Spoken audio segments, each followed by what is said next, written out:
Welcome to the Off the Charts Football Podcast. I'm Matt Manocherian, joined as always by our producer, Justin Stein. And today we've got Bryce Rossler and James Weaver from the SIS Football Research team. Bryce, what's happening? Not a whole lot. Running on like 5 hours of sleep, so I'm going to do my best to be lively and perky on today's show like I always am, but we'll see. Yeah, I usually tend to associate you with perkiness. Why didn't you sleep last night? I guess I'm going to go on record as saying that I procrastinated some work that I had to finish, and I'm telling on myself here, but waited till the last second to get it done and ended up staying up late for it, and then I had nightmares. So Nightmares or night terrors? Nightmares.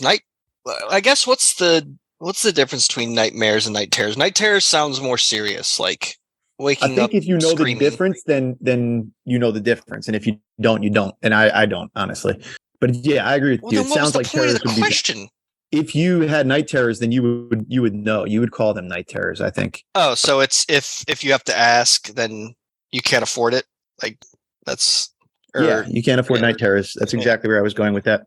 James, hopefully you slept better than Bryce. You are not one to procrastinate quite as much as he and I. How are you doing today? Doing well. I guess I got some okay sleep last night, and remind me after the show to look up the definition of nightmares and night terrors, because I am in the dark on that as well. Moving on from that stirring topic, let's get into some football. Pretty clear what we are going to be discussing today. And unfortunately, we don't have the pleasure of Alex Vigderman. It's his birthday today. So he's not hanging out with us, rightfully so. So happy birthday, Alex. And we're going to break down these two championship games, including one involving Alex's Eagles. But first, Bryce, there's been a lot of conversation this week. Dak Prescott. Where do you come in on the Dak Prescott debate? He played poorly. He played well 2 weeks ago. Let's not make this about what he did just the last time we saw him, but in a greater sense, what do you think of Dak? Is he a top quarterback? Is he a second or third tier quarterback? Where does he fit in the quarterbacks for you? I think he's definitely top 8, somewhere in there. It's very annoying that with quarterbacks, every single game is a referendum on whether or not they're any good and whether or not they're overpaid. And I think you get a week to react to every single football game that happens. So, I mean, yeah. And I think Dak is particularly scrutinized because he's the Cowboys quarterback, and that just kind of comes with the territory. Heavy is the head that wears the crown, or whatever that saying is. But I don't think the Cowboys should be at all concerned about Dak. I would be more concerned about their coach. And they're making some changes to their staff right now, for sure. Are they? Has that been reported? Did I miss something? Just right now, before we started recording, there was a report that they let go of 5 coaches. I don't think no coordinator level changes, but Joe Philbin out on the offensive line, Leon Lett out on the defensive line, and I got to be honest, I didn't know he was coaching for them. So changes of that nature, and saving the big guy though. You always got to save the big guy. Well, not always. So anyway, I wanted to turn it back to Dak though, because I do think that's an interesting debate. There's I think some corners of the internet where I've seen people say that he's absolutely not worth the type of contract that he's getting. And there seems to be a growing tide of, yes, we know the best situations to be in with a quarterback are to have Patrick Mahomes or to have a rookie quarterback that you can win a Super Bowl with, right? Those are the ways that we see teams make the Super Bowl. This will be whatever it is, like the 7th year in a row that a rookie contract quarterback is going to make the Super Bowl, given that one of the two coming out of the NFC is going to have that.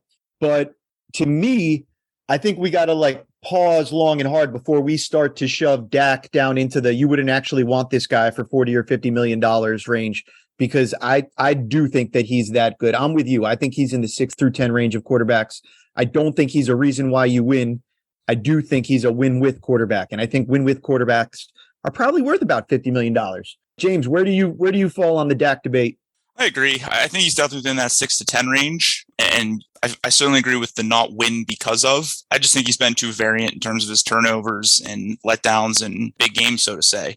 But I do agree with Bryce that I think the coaching is more the issue there when your head coach is presumably your third best head coach on the staff. Alex isn't here today, but his number one quarterback in the world system is here, which relies on the total point system and points above average specifically. If you look at Dak Prescott, just kind of like through the years, going back to what we were talking about in sort of the class versus form conversation, 2019, he's pretty much a 6 through 10 quarterback over the entirety of the year. 2020, he drops down into the teens. And then 2021, again, you see mostly he's in the teens throughout the year. Again, not having the benefit of playing in a lot of games, also being injured for like he was for much of 2020 was the reason why he went down from number 9 when he got hurt to number 19 when he returned, because the system's going to take that into account. But 2022, again, didn't play in every game, still was able to work his way back up to the top of the rankings. He started the season at number 14, and as of right now, he's at number 6 in the number 1 quarterback in the world system. And I think that's totally legitimate when you look at around the league. Like, we built this to be a little bit more objective than all of us are. And I think it's showing us something that's pretty reasonable when it comes to where he is. And I think people need to pump their brakes really hard before we start saying that a number 6, or even if you want to put him number 8 or number 10 quarterback in the league is not worth it when it comes to Dak Prescott. I think some of the blame that went there just went way too far for me. And I get it. He didn't play great. He had a couple interceptions, but like you said, Bryce, it's all an overreaction. This is also kind of a continuation of the Tony Romo criticism, I think, where Tony Romo was critiqued as not clutch. And I don't know that I would say that Dak is not clutch. I mean, there's always going to be scrutiny on the Cowboys quarterback. Like, that's obviously a thing. Yeah, I don't know. Cowboys fans are kind of babies.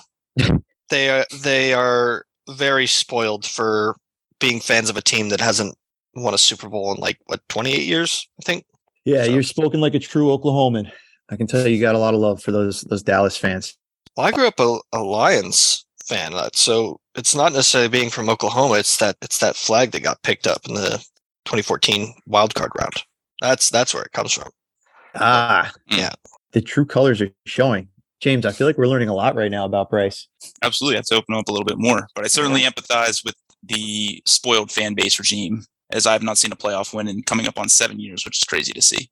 I wonder if the flag in 2014 has to do with these night terrors you've been dealing with, Bryce. Is that possible? There's a lot of repressed Lions fandom probably lurking around in the murky waters of my skull. Let's get off the therapist couch and move over to the chalkboard and talk about the 49ers versus Eagles matchup. I'm super pumped. I told you guys last week that I thought the Saturday games shouldn't have been as competitive. It didn't make for the most exciting weekend, but certainly I think the two better teams, the two teams that were coming off the bye, one on Saturday, and then we got great games on Sunday.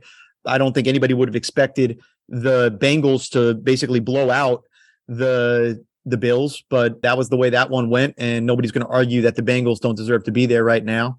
And maybe it wasn't the most fun to watch game for people that like to see a lot of point scoring and all that kind of stuff.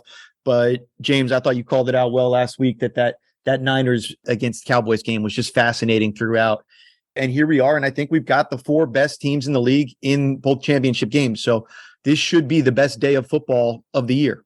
I agree, but can I take a timeout real quick to give a PSA in regards to holding your hands in a big T formation right now, which is why I stopped talking. So yeah, go ahead. Weather games are really bad. I know there's a lot of people who are like, yeah, football is awesome in the rain and the snow. This is how the game was meant to be played, but it's not good. And I don't think the weather in Buffalo completely absolves the Bills of the way they performed, because the Bengals certainly weren't spinning their tires on offense. But I would have liked for the Pegulas to build a dome, first of all, and second of all, I would have liked for it to have been clear and cold with minimal wind, so that maybe we could have gotten some more points. I don't know, James, you tell me, but I grew up in the Northeast here playing football. I never really liked cold weather games, but I mean, I was a skilled player, so that kind of adds up there. I get it when the big uglies like the cold and all that kind of stuff. But at the end of the day, if I'm participating in a game as a player, or if I was back when I was working on the sideline for the Saints, I would always prefer good weather to bad weather. And by the way, things can get way too hot in certain places too. That's also can be miserable, especially if you've got pads on and stuff like that.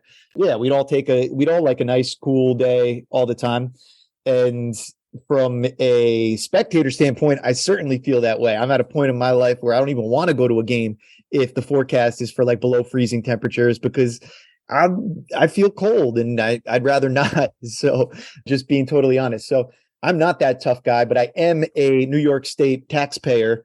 And unfortunately, my money is going towards a open air stadium in Buffalo, about 600 miles or whatever it is from where I live. Yeah, 600, huh? I don't know the exact number, but Buffalo's far. 300, something like that.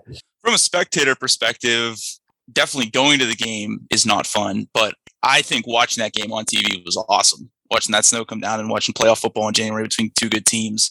I think all in all, what the case happened was the weather neutralized the Bills' biggest advantage in the pass rush, with the Bengals' offensive line being down and banged up. I think not being able to generate much of a pass rush, that really neutralized things and gave the Bengals a little bit of an advantage. But in terms of everything else, I just think the Bengals just outclassed them. They just showed up with a better game plan, executed it better, and it was just an ugly beatdown from the start. When you just see Joe Burrow start, I think he started like 10 for 10 in his first two drives. It was just from there you knew somebody was in for a long day.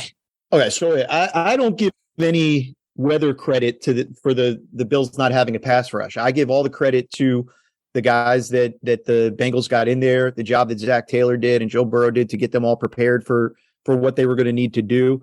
The starters that were in there for the Bengals in the offensive front managed to get the other guys up to speed, and they ran the ball and they played balanced football. And to me, sure, the weather might have played into their hands a little bit more than into Buffalo's, but Buffalo was the home team. They know that they play in Buffalo. They should build their team to be a team that can play in a sort of weather like that, as opposed to they're built to play on a track. So it's definitely not an excuse, which I don't think you're saying that it is. But also, like, if you're going to be the Buffalo Bills and trying to win Super Bowls, maybe you should build your team to be able to handle this. And also, Von Miller got injured, and that destroyed a lot of their pass rush for sure. But it's kind of funny because they aren't built to run the ball, but they do have a quarterback who is sort of the embodiment of built this. To run the ball. Well, he can run the ball, but when a lot of people talk about arm strength, they're like, you got to be able to throw the ball and cut it through the wind in cold weather. And Josh Allen is that guy, where a lot of people would argue that Joe Burrow is not that guy, and Joe Burrow had a much better day, which is kind of funny to think about. Yeah, I mean, he was good.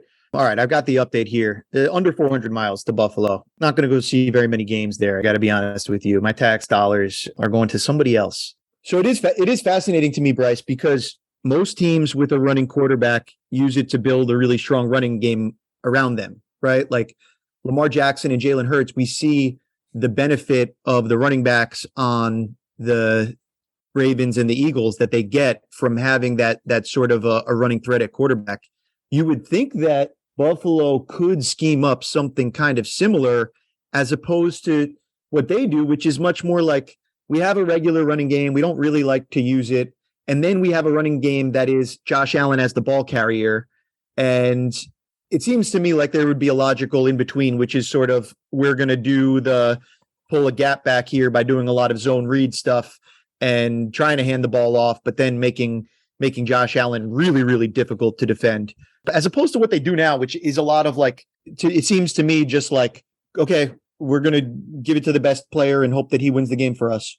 It just doesn't seem like it's really synced in with their running game that actually is the running backs. And all around the league, we see that being a big benefit of actually having a quarterback like this. Yeah, they'll call a couple, like 2-3 design runs for Allen in a game, and then he's got whatever scrambles he comes by, and that's kind of it. Like that's their run game production. Yeah. Rushing yards, especially quarterback rushing yards, tell a very different story than sort of traditional rushing stats. I think that's something that whenever anybody dives too far into the stat sheet, they need to keep an eye on, because we hear a lot of stuff like, oh, this team's the number 3 rushing team in the league. Like, okay, but how many of those are scrambles by their quarterback as opposed to actual run plays? So let's flip forward though. Like I said, Niners at Eagles. Timeout is over. And let's break down some of the matchups that we have coming forward in this game. So Bryce, let's start off with when the Eagles have the ball. James, what do you make of that matchup, the Eagles passing game against the Niners pass defense? Yeah, and I think the common theme of this one, both on the passing and the rushing side, which I'll allude to, is the guys up front. I think this matchup between the Eagles offensive line and 49ers defensive line is probably the matchup of the weekend in both games. Eagles are obviously top 5 offensive line, 49ers top 5 pass rush. By our metrics, the Eagles are 9th in total points per 60 in pass block. 49ers are 6th in pass rush total points. Eagles are 5th in blown blocks percentage allowed. 49ers 5th in blown block percentage created. It's just up front what this is going to hold. And, Lane Johnson came back for his first game last week after being hurt for a little bit. So obviously didn't have to do a whole lot as the Giants couldn't do anything effectively on any facet of the game. But it'll be interesting to see how he holds up against a better pass rush here. I'm not sure how much he'll be lined up with Bosa on that right side, but it'll be certainly a fun matchup to watch. I think they might look to do that a little bit, right? They might look to set up that matchup. I could also see it going the other way, that they would look to keep him off of him. But Lane Johnson looked great last week. Like I don't know how, given what he's kind of going through physically, but I thought he played excellent last week, and that's about as exciting. Yeah, I'm with you. This Eagles offensive line against the Niners defensive line, that's the best in the league against the best in the league, in my opinion, unless you want to maybe throw the Eagles into that. Yeah, that should be super interesting. Okay, so diving in, Eagles passing the ball, Niners pass defense. Bryce, what can you tell us about this from a coverage perspective? So I think this is a big one because, as James alluded to, offensive line versus defensive line is strength on strength. I would argue that the biggest advantage that the Eagles have on offense is going to be their receivers versus the 49ers corners. Diamador Lenore and Travarius Ward are both solid. They're not slouches. I don't think they're marks or anything, but the Eagles have Devontae Smith and AJ Brown. And I think if the Eagles are going to win, they really need to leverage that. I think a big thing is going to be whether or not they can get a bunch of chunk plays on outside deep balls. The Eagles were really, really good this year throwing goes and fades. They had 33 EPA total on those routes. That's 10 higher than the next highest team, which is the Bengals, who we'll talk about later, on nearly half the throws. So those were really big for them this year. And I think it's important to note that the 49ers they're a really heavy cover 3, cover 4 team that accounts for almost 50% of their snaps. They obviously play some cover 1 as well, but a lot of the times they'll lock that weak side corner and man in those zone concepts. I know that's kind of weird to think about. It's zone everywhere else, but then on the weak side, it's that corner manned up.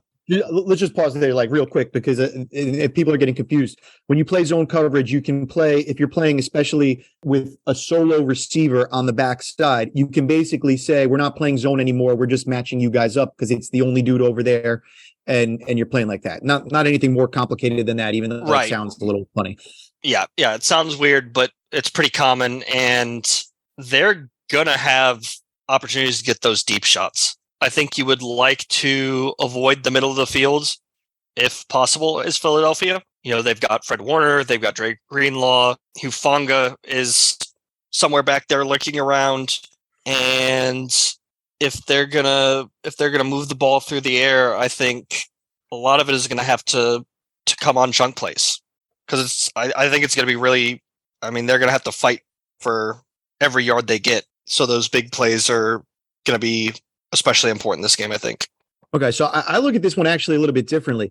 From looking around just at the different tendencies here, when I look at these matchups, I see that the Eagles, their offense sees the highest rate of man coverage against them and the lowest rate of zone coverage against them of any team in the league, which I think is a big reflection on how teams are forced to defend Jalen Hurts and sort of all of the running backs that the Eagles have in their different multi-back scheme that they like to use. However, they're going against a Niners team that, like you were saying, Bryce, is the most zone-heavy team in the league. Yes, they will lock down that backside one-on-one, but they lead the league defensively in terms of their EPA per play in zone and also the EPA per play when they're in field open coverage structures. So they want to keep those two high safeties and they want to do that zone stuff. I think it's kind of interesting because to me, this matchup for the Eagles is, all right, if you're going to try to do that, then we're going to try to bludgeon you. We're going to try to run right down your throats. We're going to try to get you out of that zone stuff so that we can attack you where we're able to create these one-on-one matchups for our two stud receivers and our tight end. So I actually think the Eagles could present an interesting sort of challenge here to the Niners, even though the Niners have that best run defense in the league. If they can win that battle, if they can sort of lean into that and force them out of the middle of field open stuff with two deep safeties, then I think there could be some area to operate. If the Niners can stay with two deep safeties, and like you mentioned, they've got those linebackers running around over the middle of the field, I think passing becomes very, very difficult for the Eagles team. Yeah, to add on to the linebackers point, both Dre Greenlaw and Fred Warner are top 15 in coverage linebackers this year in terms of total points. And I don't know if you guys saw last week, but Fred Warner in the third quarter, when he was showing blitz and CeeDee Lamb was lined up in the slot and he ran stride for stride with CeeDee Lamb, that was one of the most incredible coverage units I've seen from a linebacker I think I've ever seen, going stride for stride with him and causing that over the middle. And he should have caught it. Yeah. And he should have caught it. Yeah, absolutely. An unbelievable throw, too. Yeah. Yeah, I think Fred Warner is probably the only linebacker in the NFL who can do what we saw in that play. That's why he gets paid the big bucks. For a while, too. 5 years ago, it felt like we were talking about Bobby Wagner a lot, and Fred Warner was the guy that was kind of right there in that conversation. Now we're at a time where it's Fred Warner's league, I think, as far as that position goes. Absolutely. But off-ball linebackers don't matter. Okay, anyway, in that run matchup, we talked about it a little bit here. I don't know if you had any other stats that you wanted for that one, James, about the Eagles running the ball against the Niners, but it's strength on strength all across the board. Yeah, I mean, the only other thing I can add is it literally is number one against number two in terms of offensive line play for the Eagles and 49ers run defense in terms of total points. So that's going to be super fun to watch. Okay, let's flip it around to the other side. When the 49ers have the ball, Bryce, you a Brock Purdy guy? No, not at all. Not at all. No, I'm an OU fan. I watched him in college. You've seen him stink a lot. Okay, this is what I have with Daniel Jones. I'll never not see Daniel Jones, the Duke quarterback. Yeah, I think Brock Purdy is very low on the list of most important 49ers players on offense. He's got Kyle Shanahan. He's got an embarrassment of riches at skill positions. He's got Trent Williams taking his blind side. So are you one of these dudes that's like watching Jimmy G's injury status? Because like, oh, maybe Jimmy G will play in the Super Bowl if he's healthy. Is that where are you that crazy, for lack of a better word? No, I'm not a Jimmy G guy. I'm a guy who's hoping that Kyle Shanahan will get his hands on a real quarterback. But that's not what Kyle Shanahan wants. Why do you want what he doesn't want for himself? We're going back to the therapy couch. And he drafted one that he also doesn't want. I want Kyle Shanahan to want better for himself. How was Matt Ryan? Did you like it when he was with Matt Ryan? Oh yeah. Yeah, okay. That offense was insane. And what if he gets rid of all these dudes next year and goes back to Kirk Cousins? No, stop it. We're not gonna speak these things into the world. Does Kirk Cousins equal Jimmy G equal Brock Purdy? I would take Kirk Cousins over both those guys, as much as I dislike Kirk Cousins. I mean, we're talking about all these guys that are in spite of, maybe they tease you a little bit with a win with type of quarterbacks, but like on that borderline, not on the borderline of like win with to being win because of. But yeah, Purdy. Okay, so number one quarterback in the world, to get Alex's opinion into here, even though it's very much not his opinion. As of week 7, before he had played, he was 65th on the rankings. He climbed all the way up by the end of the regular season to 21st, and now he sits at 18th as of today in terms of the number one quarterback ranking in the world. That would be firmly in the win in spite of type of level of quarterbacks. Essentially, we can win a Super Bowl in spite of you if you can manage us there. Now, he hasn't had the opportunity to play as much to be able to build up his points above average much ahead of that. His best game was the week 19 game, 10 points above average against the Seahawks, but now a below average game against the Cowboys last week was actually his worst game by points above average that he's had so far. And I think that they need to manage him. I think that anybody who thinks that he's suddenly Tom Brady 2.0 is kidding themselves, but also he's been pretty good. And to the extent that Kyle Shanahan's been able to manage him and to fit him into the offense, it looks like he's done just enough so far. Got to be a big deficit for them to overcome in terms of just looking at all the matchups in this game, though. This is the point where even if it was Jimmy G, even if it was Trey Lance, they're not as good as at this position. Do you think Brock is the guy going forward? Is he going to be the quarterback of the 49ers next year? Is that the most likely scenario you guys see? Oh man, that's tough. The Jimmy G situation is weird because he wasn't even supposed to come back for them this year, right? Like he gave that sort of farewell press conference at the conclusion of last year's season. He's only on a 1-year deal with them. And then the Trey Lance situation is a mess because he had that big injury. He had a really rough rookie season after essentially not playing football for 2 years because of COVID, because he was at North Dakota State in college. And I don't know that you can necessarily bank on him at this point. They're not going to have a super high draft pick. Obviously, this isn't a particularly deep quarterback class, so I don't know. I think if I had to guess, it's probably going to be a battle between him and Lance, but I would probably say, yeah, he's their starter. My favorite bizarro world is they go super cheap at quarterback with Brock Purdy on his second year of his contract and Stetson Bennett, another. They also draft him at the Mr. Irrelevant spot, and they go with double irrelevant at quarterback and just spend money everywhere else on their roster.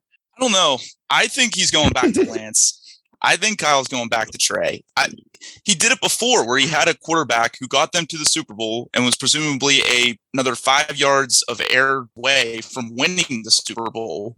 And he wanted to go to a guy that probably gives him more versatility in offense that Shanahan can flex his muscles on. So what's not to say he would do that again, going back to him from Brock Purdy, who hasn't proven anything yet, as we'll maybe see this weekend if he does or not, but was drafted late. I mean, obviously that doesn't matter as much, but I don't know. I think Shanahan's in love with Lance's versatility and what he can bring to the table to his offense. I think there's going to be a force to go back to him.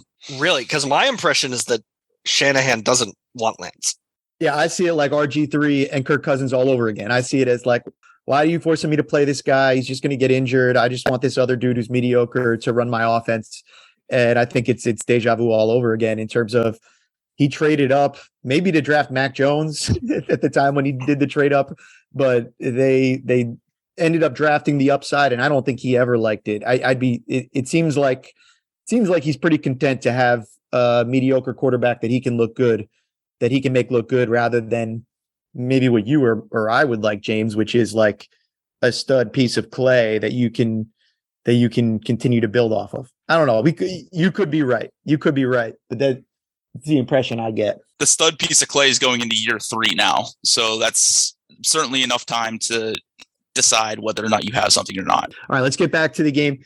Brock Purdy aside, one matchup that promises, at least on paper, to work very differently than the Eagles running game against the Niners run defense is when the Niners are running the ball against the Eagles run defense. Bryce, what can you tell us about that matchup, and why might those numbers be a little bit misleading? Yeah, so since the McCaffrey trade, the 49ers rank 4th in rushing total points per play.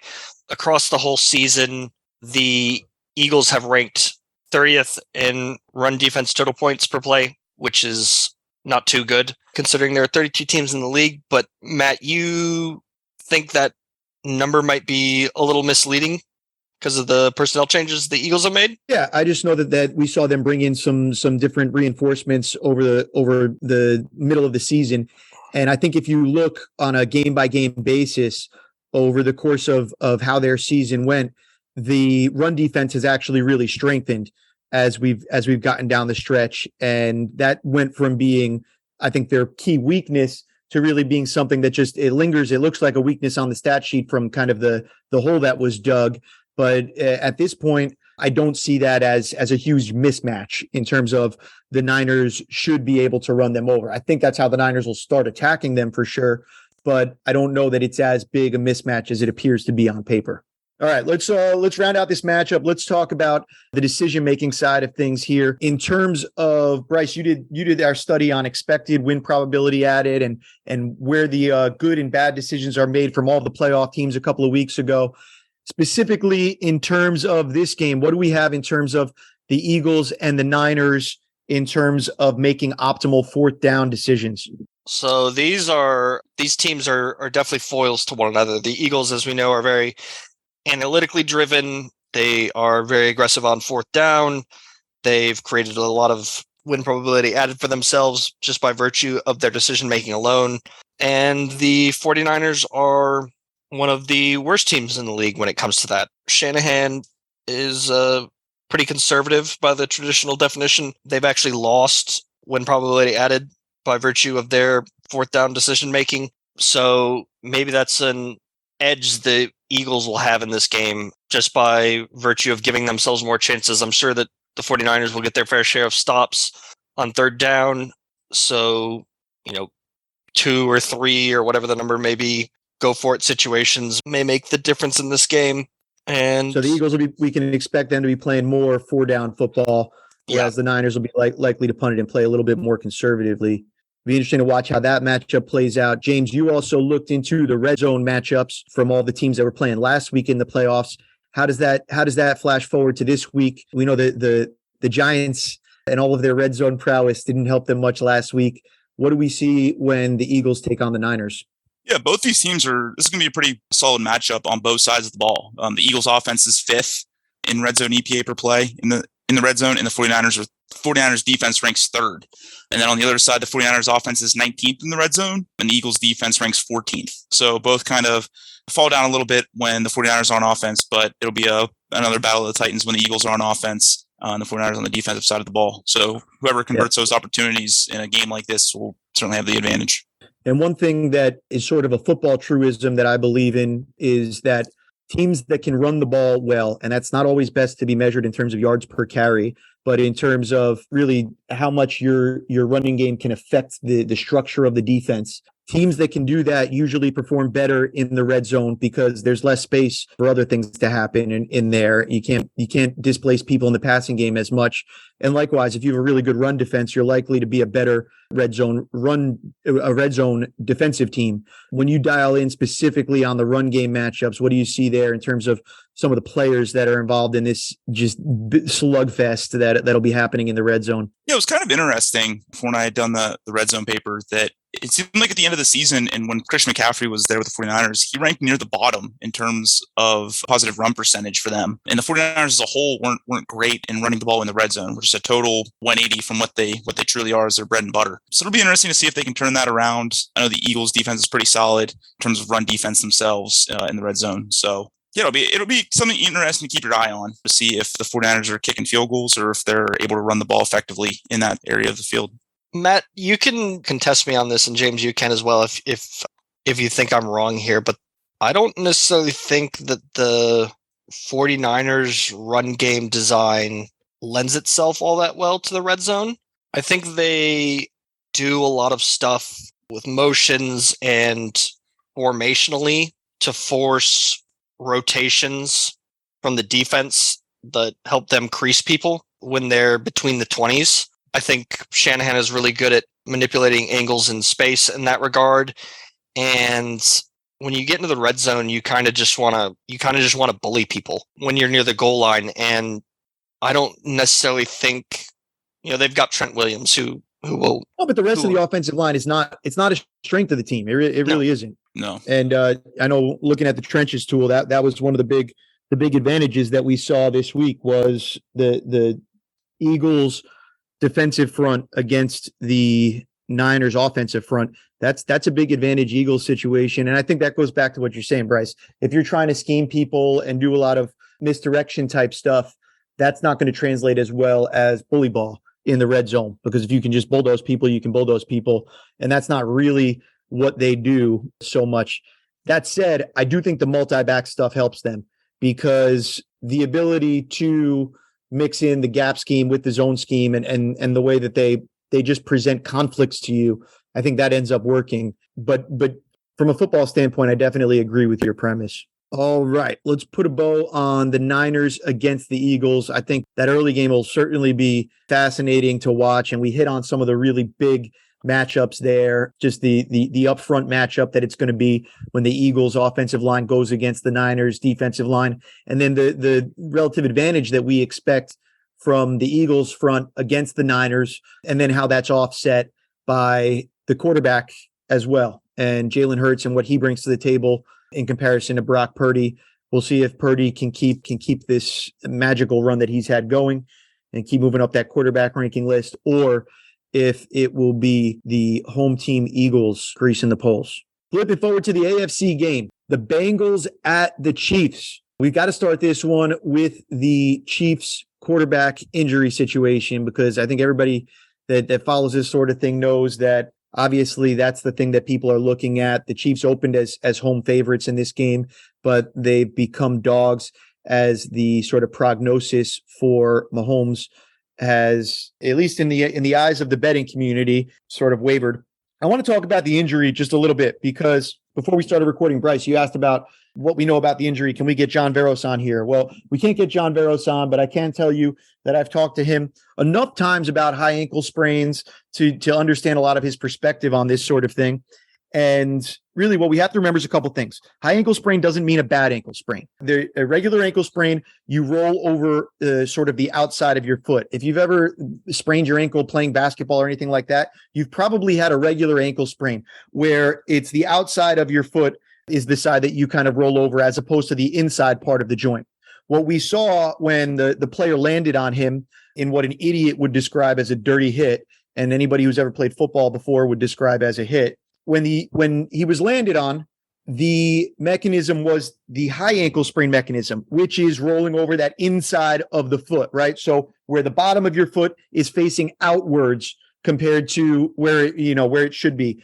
That sort of mechanism, generally, when it results in tearing of the ligament, right? What we're talking about when we talk about a sprain is partial tearing of that ligament. When that happens, that's going to, it creates an effect that is generally much harder to recover from than the sort of classic ankle sprain.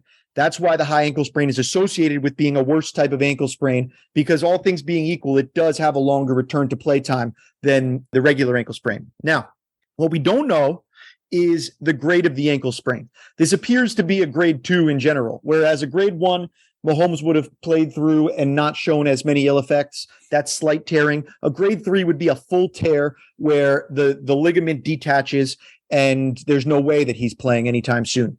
When it's in this sort of grade 2 range, it generally is something that we see. This is a multi-week sort of injury that takes people to come back from. This is the same sort of injury that Tua had when he was at Alabama, not the hip, but twice he had the tightrope surgeries to be able to return to play more quickly. Those were both coming off of high ankle sprains. So that mechanism where you have the tearing of that ligament on the inside of your leg, you basically are tying a string to help hold it together and to help it heal more quickly. That's why you see that type of surgery. In this case, Mahomes was able to stay in the game and play through it. I think if this happened in the regular season, there's no chance that he would have. But given, his guaranteed money and all that stuff, he clearly wanted to stay in there. The hard part is we don't know what that started to develop to look like Monday, Tuesday, Wednesday, as the swelling comes in and you lose all of the cortisone and whatever else you might be injecting into there. That's when things become problematic and stiffen up.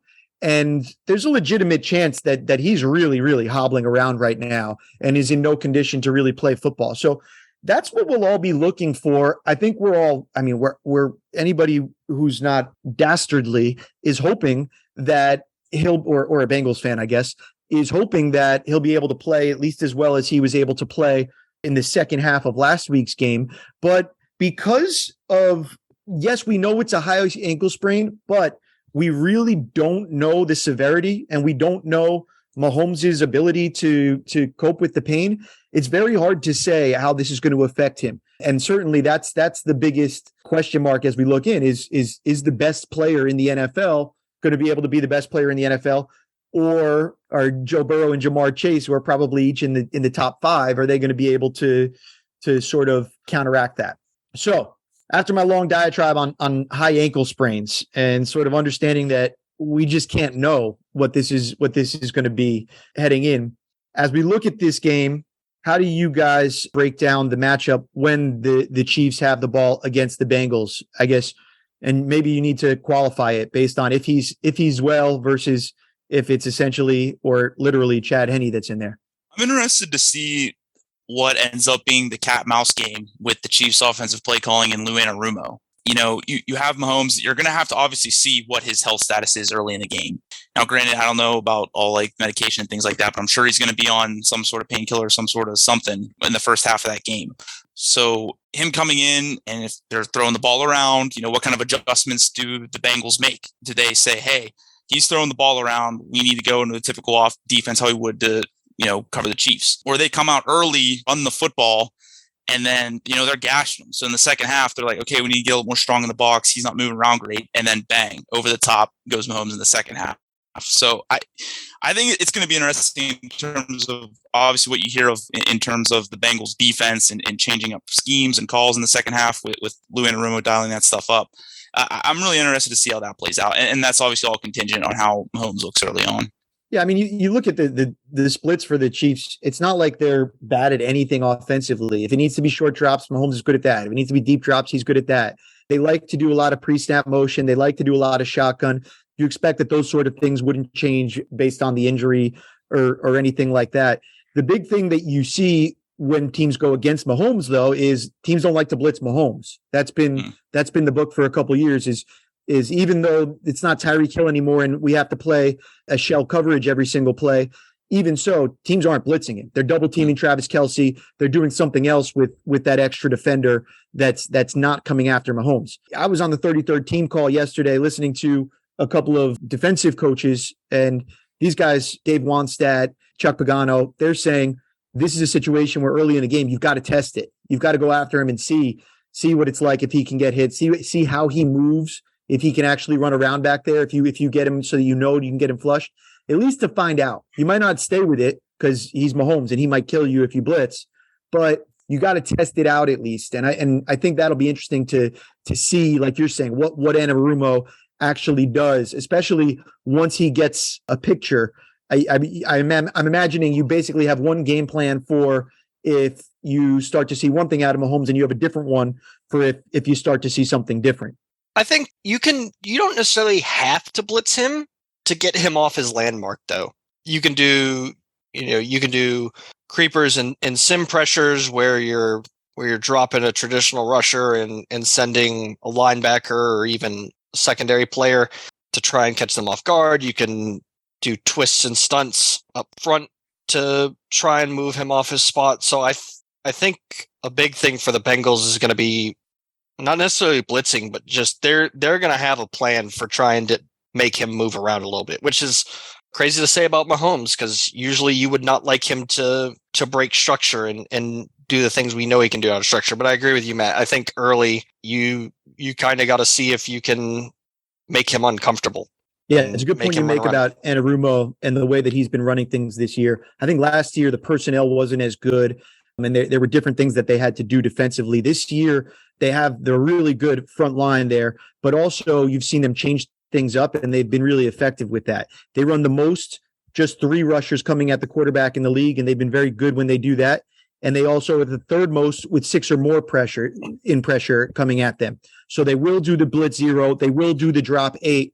They've been effective with both of these, and mixing them up along with the other sort of things that they can do up front has been a big key for them, as well as sort of mixing things up on the back end. So I do look forward to seeing a bit of that. And then you mentioned blitzing from the secondary too. That's something that Mike Hilton specializes in from the slot. We saw him do a little bit of that last week. And then when you look at, the strength of this defense in a lot of ways, it's Jesse Bates and Von Bell that have played so well at the safety positions and give them the ability to be really multiple in terms of all these different things that they're doing. So I'm with you. I think that there's no one thing that we're going to just blitz him the whole game or we're going to do nothing. I think mixing it up at the same time as forming that around the way that you mix it up, being formed around what Mahomes you're getting out there is definitely a big part of the chess match. Yeah, I think you mentioning the drop 8 kind of has the wheels turning for me, right? Because you can, with drop 8, the rush usually isn't going to get there as quickly as it is if you're rushing 4. But maybe the Bengals are okay with that. Maybe they're okay with covering. Nobody gets open as quickly easier. Nobody gets open quickly, and then if when you're playing 3 deep, 5 under, good luck getting the ball out in 3 seconds. And now all of a sudden you got Gimpy hanging out with the ball in his hands back there. Again, usually last thing we want to do against Mahomes is just allow him time to roam around back there and figure out what's going on. But maybe it's different this week. Yep. A lot of ways to skin a cat. And Rumo he's a really good coordinator. He'll come up with something. Okay, flipping around the other side, when the Bengals have the ball against the Chiefs defense, Zach Taylor did an amazing job last week, but I still think we've got to be worried about this offensive line. The amount of new faces that they had in there that all seemed to play well. And, bless Ted Karras just being able to sort of navigate all of that and keep all these guys sorted out. But do you think it's more of the same as we get into this week, where it's what we saw last week, where the Bengals figure out ways to be balanced, to sort of not be the most explosive version of themselves, getting the ball down the field all the time, but managing to be a balanced offense that made the offensive line, I think, look better than the actual players are. What do you think Zach Taylor does when he comes out and tries to attack that Spagnuolo defense? I'm not sure. I think I'll preface this by saying that this Chiefs defense is the best they've had in some years, and during the Mahomes era. EPA per play would reflect that. There's a bunch of metrics you could use.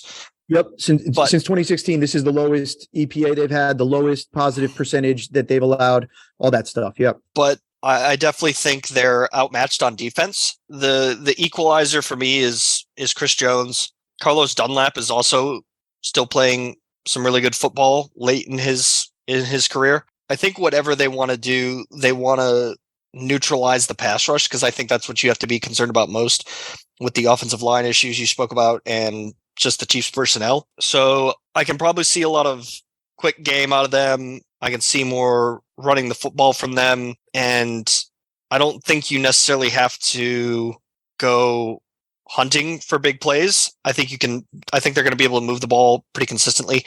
And I think that when you have guys like Jamar Chase and T. Higgins, you're going to get yours. So I think if Zach Taylor just kind of does what he did last week and protects the offensive line and keeps it from becoming a huge issue for them where the train comes completely off the tracks, I think they'll be more than fine. I don't think they have to do anything crazy. And especially considering, there's not as much pressure for you to get in a boat race with Mahomes' ankle being the way it is. I think you still have to respect him, of course. He played really well in the second half last week, but I don't think you have to force the issue as much. Yeah. When I look at this one, I look at the gap run game. This is a team that we know Burrow's going to be comfortable. He doesn't need lots of motion. They don't do the bells and whistles sort of stuff. It's a little bit more like, I have 3 receivers that are more talented than your 3 best coverage guys. And if I can figure out where they're going to be and what the matchups are going to be, I'm going to beat them. I'm Joe Burrow, and I'm going to do my thing and find them there. And then from the run game perspective, we'll make it easier on you. We're not going to try to run zone every play because we don't have the horses to do that. We're gonna hit you with the downhill stuff and the sort of simple stuff that will take you out. And I think that might be a good strategy here, because really when you look at how you want to attack the Chiefs defensively, I think, like you said, account for Chris Jones. That's sort of your first 3 orders of responsibility. And then once you do that, if you are the Bengals offense, then you've got to love your matchups when it comes to the outside. I mean, Trent McDuffie's been good this year, and L'Jarius Sneed in the slot. Okay, maybe he can lock down a Tyler Boyd for you, but then the answers are not there for T. Higgins and for Jamar Chase. So if you can find a way to neutralize Chris Jones, Frank Clark, George Karlaftis, guys are good, but haven't been sort of game changers this year, like Jones can be. If you can figure that out, then I think that there's a lot that can be done to sort of really, really exploit where you're better than the Chiefs and force them out of being able to do any sort of simple stuff. I think you can really force Spags to play sort of left-handed if you can just do the simple power running game stuff at them and then find the one-on-one matchups when you got them, because there's too many guys for you to double team all of them if you're running the ball with any sort of reasonable level of consistency. Now, if you can't run the ball, then Spags is going to sit there and his confusing quarters match stuff that is a pain in the butt and has lots of help over the top. Then I think you could get into a problem. So it'll be very interesting to see, again, like we said, sort of that cat and mouse game and how that plays out. James, let's flip to that decision-making matchup one more time. What can you tell us about these teams in terms of how optimally they're making fourth down decisions and how much we can expect to see them go for it? Yeah, both of these teams struggle in this category, actually. Chiefs are 23rd in win probability added in optimal go for it situations. And then overall, they're 28th on fourth down decisions. And then on the Bengals side, they're 26th in WP added in optimal go for it situations and also 26th overall. So it's kind of interesting to see both these teams struggling in that capacity when you have this kind of firepower and these kind of quarterbacks going at it. So yeah, it'll be interesting to see. Some of that we talk about, okay, maybe you're ahead, and so you're not trying to squeeze out all the win probability as much, but still, yeah. I think we'd say, especially in the case of the Chiefs, if you did that just all the bit more often, then you wouldn't be in all these close games to begin with. So we'll see there. What about the red zone matchups in this game? Anything that we should be keeping an eye on in terms of either when the Chiefs are in the red zone or when the Bengals are in there? Yeah, both offenses are really good inside the red zone, and the Bengals defense is still top 10, but compared to both these offenses being in the top 8, it'll be interesting to watch. The Chiefs actually ranked 23rd defensively in EPA per play in the red zone. So once both teams get in there, they're not going to have much resistance behind them, I think. The Bengals are first in passing total points in the red zone. Burrow's ranked first, and Mahomes is ranked second right behind him. So obviously, barring his health situation, as everything has been, these are the two best quarterbacks in the red zone. So it'll be an open field day to see who can score more points in that area. Interesting. Kind of goes against what I was saying before about, show me the run game, show me the dominant offensive line to make it easy in the red zone. The other alternative is you can have Joe Burrow and Jamar Chase and T. Higgins and Patrick Mahomes and Travis Kelce, and that works too. All right. Anything else you guys think that the listeners should be looking out for this Sunday? And again, what promises to be the best football day of the year? I think just overall, quick, back to the decision-making stuff. 3 out of these 4 teams rank in the bottom 4th, with the Eagles being the case study of being obviously one of the best, if not top 3. So it'll be interesting to see with the rest of these playoffs go forward, how that shakes out with their decision-making versus the rest of these teams. And it'll be an interesting case study for the pro analytics guys out there, seeing if they can bring one home for the team as a Super Bowl win for the Eagles. Yeah, I get it when you're a good team and you just want to play. You want to play on the same sort of playing field as everybody else. No need to be more aggressive than everybody else when I've got Joe Burrow, when I've got Patrick Mahomes, unless you're playing against the Eagles and you know that the Eagles aren't going to get away from their fourth down going for it just because their opponent doesn't want to take that risk. They might force either this week the Niners or potentially in the Super Bowl matchup. They might force you to sort of keep pace with them when they make those decisions. And you almost never see it happen in the other direction, where there's no way that the Eagles are suddenly going to become conservative and try to match what these other teams are doing. Right. All right. Well, on that note, we will sign off and get out of here. If you missed us at the American Football Coaches Association Convention, AFCA, we were in Charlotte at the beginning of the month. We met with lots of college football teams. We have lots of ways at SIS that we can help you win more games. If you missed us there, don't hesitate to reach out now. You can always contact us, email offthecharts@sportsinfosolutions.com, and we will get back to you.